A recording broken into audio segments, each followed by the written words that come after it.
Measure V is about a public safety matter. CAL FIRE has warned about the millions of trees created by drought conditions. Governor Brown describes the problem in his recent state of emergency. Dead trees worsens wildfire risk across large regions of the state, presents life safety risks from falling trees to Californians living in impacted rural forested communities. That's us. Dead trees, known as snags, and dead branches, known as widowmakers, are a lethal risk to firefighters because they make little or no noise when they fall. They're considered silent killers. Snags and widowmakers take the lives of firefighters. In our county, 1.5 million trees are being added to the mix every year, not by climate conditions, but by the timber industry. They hack into the base of the tree, inject poison, and leave the tree standing. So I'm sure everybody in this room is going, well, why would you do that? How much is the poison per acre? It's variable depending on how many trees there are per acre, but it's probably in the neighborhood of 150 to 250 per acre. A handful of timber companies employ the practice. Mendocino Redwood Company is by far the largest manufacturer of intentionally killed and left standing trees in Mendocino County. Last July, Assemblymember Jim Wood, Supervisor Dan Hamburg, and Albion Little River Fire Chief Ted Williams flew over the county to survey the hack and squirt.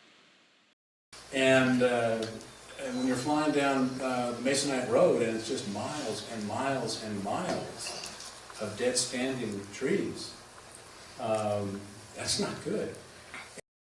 Madeline Holdcamp, Mendocino County Fire Safe Council, noted most of the studies reviewed by County Forestry Advisor Greg Giusti concluded dead and standing trees in the forest did add to fire potential.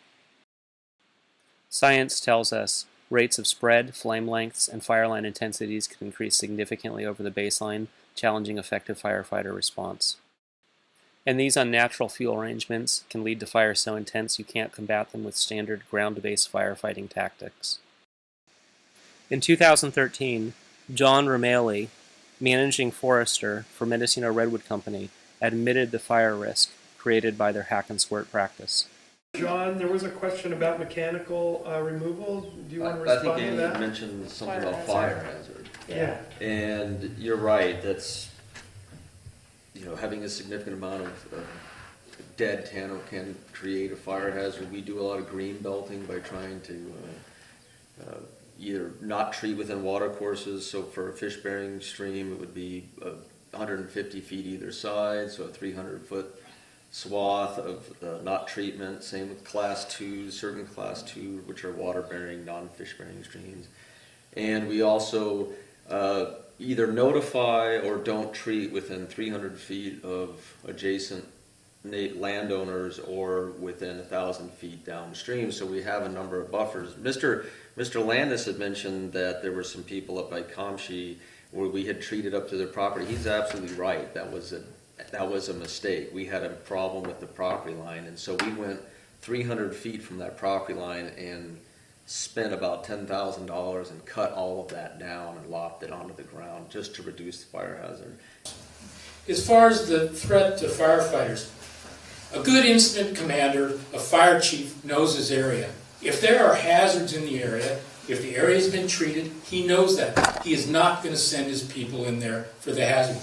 The hack and squirt that I saw was probably the most disturbing thing that I've seen in the air. And during the summer, I would fly on a daily basis to fires. It's very disturbing. And it's not, when you're, as a firefighter, flying over the hack and squirt day after day after day, you think about, my gosh, we don't want to get a fire in this area. It'd be terrible. And it'll make Lake County last year look like a little marshmallow roast. We will be in big trouble. Measure V protects firefighters from unnecessary manufactured hazards and residents from an indefensible forest. Vote yes on V.